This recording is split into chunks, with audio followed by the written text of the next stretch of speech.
Assalamualaikum warahmatullahi wabarakatuh. Halo sahabat Islamku, semoga ridha Allah selalu menyertai kita semua. Dalam riwayat, Zulkarnain digambarkan sebagai sosok yang perkasa. Banyak spekulasi beredar terkait sosok Zulkarnain, sosok yang membelenggu Ya'juj dan Ma'juj yang dalam Al-Quran dan hadis diriwayatkan akan muncul sebagai tanda-tanda datangnya kiamat. Sosok Zulkarnain disebut dalam Al-Quran surat Al-Kahfi ayat 94-95. Allah Subhanahu wa Ta'ala berfirman, Bismillahirrahmanirrahim. Qalu ya dzal qarnaini inna ya'juj wa ma'juj mufsiduna fil ardi fahal taj'alu laka kharjan ala an taj'ala bainana wa bainahum sadda. Qala ma makkanni fihi rabbi khairun fa'inuni biquwwatin aj'al bainakum wa bainahum radma. Shadaqallahul azim. Artinya, mereka berkata, hai Zulkarnain, sesungguhnya Ya'juj dan Ma'juj itu orang-orang yang membuat kerusakan di muka bumi. Maka dapatkah kami memberikan sesuatu pembayaran kepadamu supaya kamu membuat dinding antara kami dan mereka? Zulkarnain berkata, apa yang telah dikuasakan oleh Tuhanku kepadaku terhadapnya adalah lebih baik. Maka tolonglah aku dengan kekuatan manusia dan alat-alat agar aku membuatkan dinding antara kamu dan mereka. Al-Quran surat Al-Kahfi ayat 94-95. Di hadapan Zulkarnain, mereka berkata melalui penerjemah, wahai Zulkarnain, sungguh saat ini kami terancam oleh suatu kaum yang bernama Ya'juj dan Ma'juj. Keduanya itu selalu melakukan penindasan dan berbuat kerusakan di bumi. Untuk menghindarkan kami dari kekejaman mereka, maka bolehkah kami membayarmu dengan sejumlah harta sebagai imbalan agar engkau membuatkan dinding yang kuat sebagai penghalang antara kami dan mereka. Kami ingin lepas dari penindasan dan kekejaman mereka.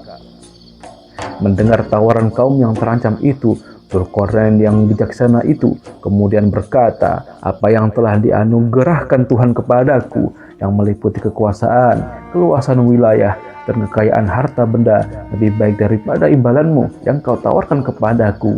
Maka sebagai gantinya, bantulah aku dengan seluruh kekuatanmu yang ada agar aku dapat membuatkan dinding yang kuat sebagai penghalang antara kamu dan mereka, sehingga kamu semua akan merasa aman karena terhindar dari serangan mereka. Ya'juj dan Ma'juj sendiri adalah sosok yang menjadi tanda-tanda kiamat. Nabi Muhammad SAW juga menegaskan keberadaan Ya'juj dan Ma'juj sebagai bagian dari tanda kiamat. Rasulullah SAW bersabda, La taqumus sa'atu hatta tarawna asyra ayat tulu'us syamsi min maghribiha wad-dukhan wad-dabbah wa khuruju Ya'juj wa Ma'juj.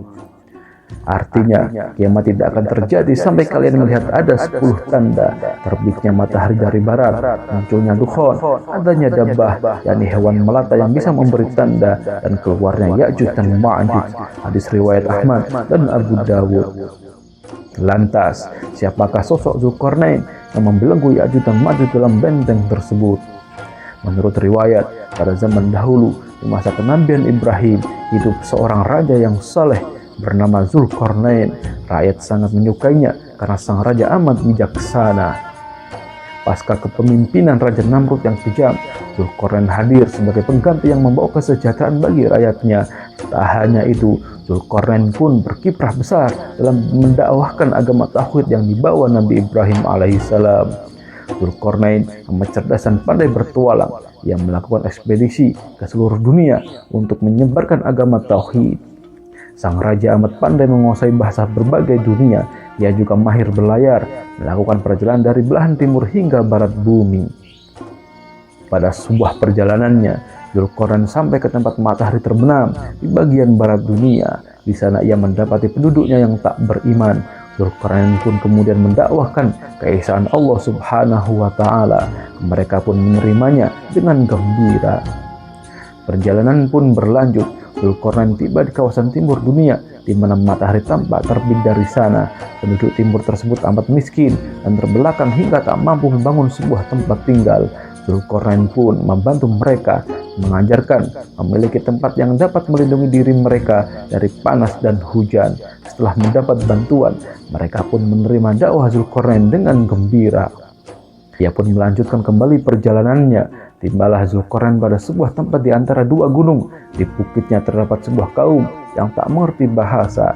Zulkarnain yang cerdas pun memerlukan penerjemah untuk memahami ucapan mereka. Kaum tersebut pun mengeluhkan kesulitan mereka pada Zulkarnain. Mereka selalu dilanda kemiskinan karena harta mereka selalu diambil paksa oleh kaum kejam bernama Ya'juj dan Ma'juj. Para manusia kejam tersebut berpostur tubuh yang tidak biasa.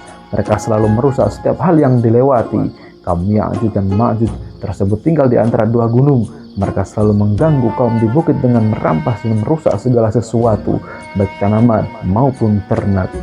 Hai Zulkarnain, sesungguhnya Ya'juj dan Ma'juj itu adalah orang-orang yang membuat kerusakan di muka bumi. Maka dapatkah kami memberikan sesuatu pembayaran kepadamu supaya kamu membuat dinding antara kami dan mereka?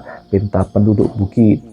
Zulkarnain pun berkeinginan membantu mereka, namun tak ada daya upaya kecuali pertolongan Allah. Maka diajak berimanlah para penduduk bukit dua gunung tersebut. Setelah mereka beriman, Zulkarnain pun memikirkan cara untuk membatasi mereka dengan kaum kejam Ya'juj dan Ma'juj. Bawakanlah kepadaku besi dan tembaga, akan kubuat dinding di antara kalian dan mereka, ujar Zulkarnain. Maka dikumpulkanlah segala hasil tambang para penduduk bukit. Zulkarnain kemudian menggali tanah, lalu membangun fondasi yang kokoh dari besi.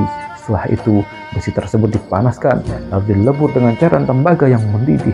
Maka jadilah dinding benteng yang amat kokoh yang mengurung Ya'juj dan Ma'juj di tempat tinggalnya. Setelah besi dipanaskan dan dilebur dengan cairan tembaga yang mendidih, maka jadilah dinding benteng yang kokoh yang mengurung Ya'juj dan Ma'juj di tempat tinggalnya. Melihatnya, para penduduk bukit bersuka cita. Mereka pun berterima kasih kepada Zulkarnain. Namun dengan rendah hati, Zulkarnain bersyukur kepada Allah Subhanahu wa Ta'ala. Dinding ini adalah rahmat dari Tuhanku, maka apabila sudah datang janji Tuhanku, Dia akan menjadikannya hancur luluh, dan janji Tuhanku itu adalah benar, ujar Zulkarnain. Sementara itu, dari balik gunung, Ya'juj dan Ma'juj berusaha menembus dinding tersebut, namun tak satu pun dari mereka yang berhasil memanjatnya ataupun melubanginya hingga saat ini. Dikisahkan bahwa setiap hari sejak Zulkarnain membangun dinding ribuan abad silam, pemimpin mereka selalu mengarahkan rakyatnya untuk memanjat dinding tersebut, namun tak pernah membuahkan hasil meski dilakukan setiap hari hingga saat ini. Keluarnya Ya'juj dan Ma'juj dari tempat mereka merupakan salah satu tanda datangnya hari kiamat, sebagaimana ucapan Zulkarnain, jika Allah Subhanahu wa Ta'ala berkehendak, maka amat mudah dinding tersebut hancur. Dengan upaya perobohan dinding tiap hari oleh Ya'juj dan Ma'juj, mereka akan berhasil menembusnya saat menjelang hari akhir. Ya'juj dan Ma'juj benar adanya dan masih hidup hingga kini. Kemunculan mereka merupakan salah satu tanda hari kiamat. Saat mereka keluar dari sana, jumlah mereka amat banyak. Mereka turun gunung bagaikan air bah. Tak ada yang mereka lewati kecuali akan hancur lebur. Setiap tanaman dirusak, setiap jiwa akan dibunuh. Demikian kekejaman Ya'juj dan Ma'juj. Allah Subhanahu wa Ta'ala berfirman, Bismillahirrahmanirrahim. Hatta idza futihat Ya'juj wa Ma'juj wa hum min kulli hadabin yansilun.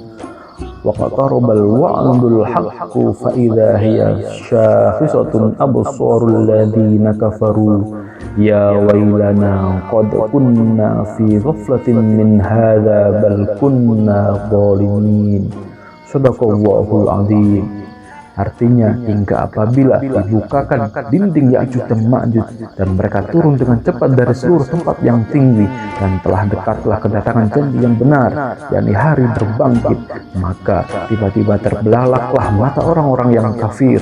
Mereka berkata, celakalah kami, sesungguhnya kami adalah dalam kelalaian tentang ini, bahkan kami adalah orang-orang yang zalim. Al-Quran Surat Al-Anbiya ayat 96-97. Wallahu a'lam. Semoga kita semua bisa mengambil hikmah dari kisah ini untuk selalu beriman dan bertakwa kepada Allah Subhanahu wa Ta'ala. Wassalamualaikum warahmatullahi wabarakatuh.